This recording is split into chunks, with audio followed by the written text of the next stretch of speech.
আসসালামু আলাইকুম সবাইকে, কেমন আছেন সবাই? আশা করি যে যেখানে আছেন সবাই অনেক অনেক বেশি ভালো আছেন। তো আজকে চলে আসলাম নতুন একটা রেসিপি নিয়ে। আজকে কচু পুঁই শাক রান্না করে দেখাবো অন্যভাবে। তো দেখেন, এগুলো আমি হাতে লাগিয়েছিলাম, কতটা সুন্দর নিজে হাতে কেটে এখন রান্না করব। তো চলেন, আমি কড়াইতে তেল দিয়ে দিয়েছি। এখন এই তেলটা একটু তাতা পর্যন্ত অপেক্ষা করব। তো তেলটা তেতে গেলে পরে আমি এখানে পেঁয়াজ দিয়ে দিব।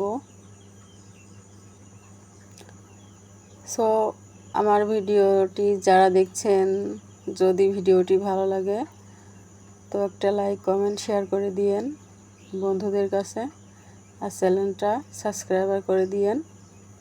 আপনাদের একটা লাইক পেলে আমাদের ভিডিও করার আগ্রহটা বেড়ে যায়। তো যারা যারা আমার ভিডিওটি এতক্ষণ ধরে দেখছেন তাদেরকে অসংখ্য অসংখ্য ধন্যবাদ। তো দেখেন, আমি পেঁয়াজ দিয়ে দিয়েছি, রসুন দিয়ে একটু ভেজে নিয়েছি। এখন লবণ হলুদ দিয়ে দিব। আজকে আমি অন্যভাবে রান্না করব তরকারিটা।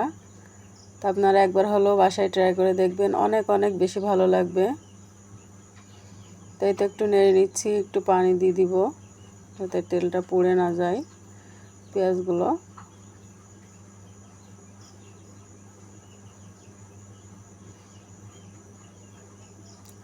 মনে করেন মশলাটা কিন্তু কষালে অনেক তরকারিটা টেস্টি হয়। মশলাটা কষানোর ভিতরেই কিন্তু তরকারিটা স্বাদ দ্বিগুণ বেড়ে যায়। তো দেখেন, আমি এগুলো কিন্তু কাঁচা মরিচ রোদে শুকিয়ে ব্লেন্ডার করা ছিল, সেই মরিচ আমি দিয়ে দিয়েছি, আর জিরার গুঁড়া দিয়েছি। তো এখন মশলাটা সুন্দরভাবে কষিয়ে নিব। দেখেন, আমার মশলাটা কষানো হয়ে গেছে, কড়াইতে লেগে গিয়েছে আর তেল তেল উপর উঠে গেছে।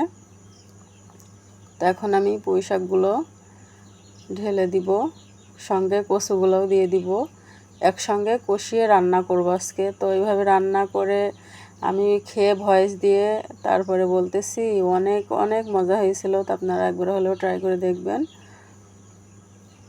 বিভিন্নভাবে রান্না করা যায়, তো এইভাবে রান্না করলে আমার কাছে মনে হয় বেশি ভালো লাগে, আবার ফোড়ন দিলেও ভালো লাগে। তো এই দেখেন, আমি অল্প একটু পানি দিয়ে কষিয়ে নিয়ে তারপরে ঝোলের পানি দিব। এখন কষানোর পানি দিয়েছি, এটাকে কষিয়ে নিব ভালো করে। তো দেখেন, কালারটা চেঞ্জ হয়ে যায়নি, কত সুন্দর আছে। আমার 50% সিদ্ধ হয়ে গেছে। তার একটু পানিটা কমায় নিয়ে ঝোলের পানি দিয়ে দিব।